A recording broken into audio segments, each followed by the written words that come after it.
France 24's James Andre joins me now on set. James, what can we expect from these discussions today?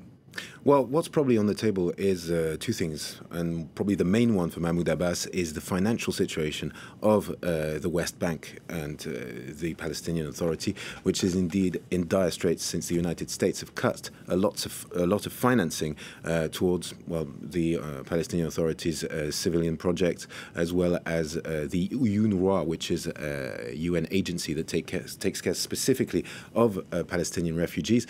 All in all, we're talking $500 million, and obviously that is a lot of money. Now, Mahmoud Abbas is going to take part in a conference in New York next week during the UNGA, the General Assembly, in order to try and solve these financial difficulties.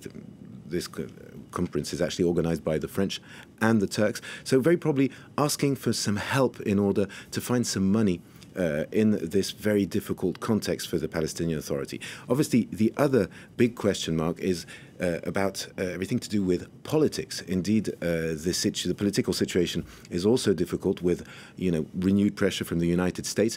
France, it's important to remember that Emmanuel Macron spoke with Mahmoud Abbas at the Élysée Palace on the 22nd of December 2017, and back then he said France was attached to the two-state solution. Now, politically, within the Palestinian Authority and Palestinian territories, there is a bit of a push to come out of the Oslo Accords, to step out of this two-state solution, and France is very attached to it, and very probably Emmanuel Macron has urged Mahmoud Abbas to stick with the two-state solution and to at least take a look at the American peace proposal, which everybody's waiting for, but nobody knows what it will actually entail and what's in it.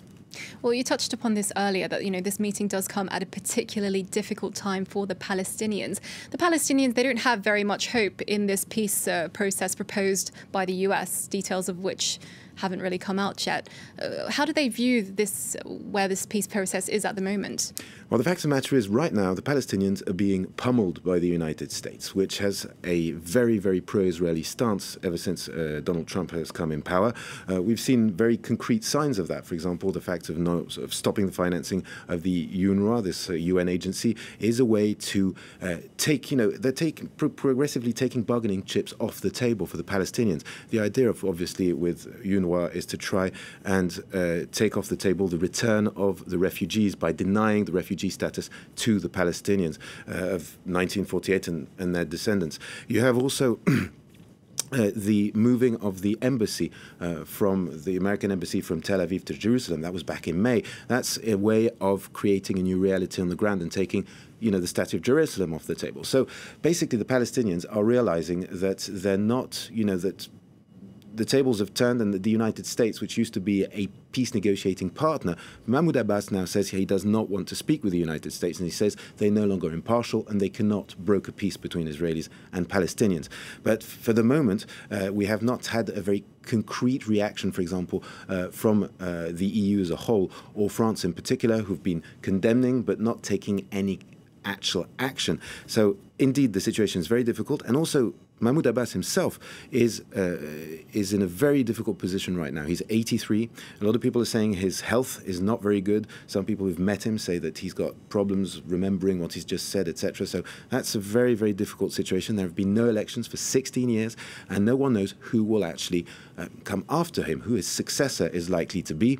So these are all question marks, and the Israelis, for the moment, say that Mahmoud Abbas is not a credible partner to broker peace, and that obviously is very difficult. You can also throw in the problem of Gaza, which the IMF in its latest report says now is in such a difficult situation that the Gaza Strip looks like a war zone. So technically it's not a war zone, but the situation of the population there is that of people who live in a war zone right now. And indeed there is this division between Fatah and Hamas, and Mahmoud Abbas has always had a very tough stance on that. He's actually cut salaries in the Gaza Strip, and he absolutely wants Hamas to step down as far as their military operations are concerned. So very, very difficult situation right now for the Palestinians. A lot of challenges there, both domestically and internationally, for Mahmoud Abbas. Well, James Andre, thank you very much for your analysis. James Andre there speaking to us.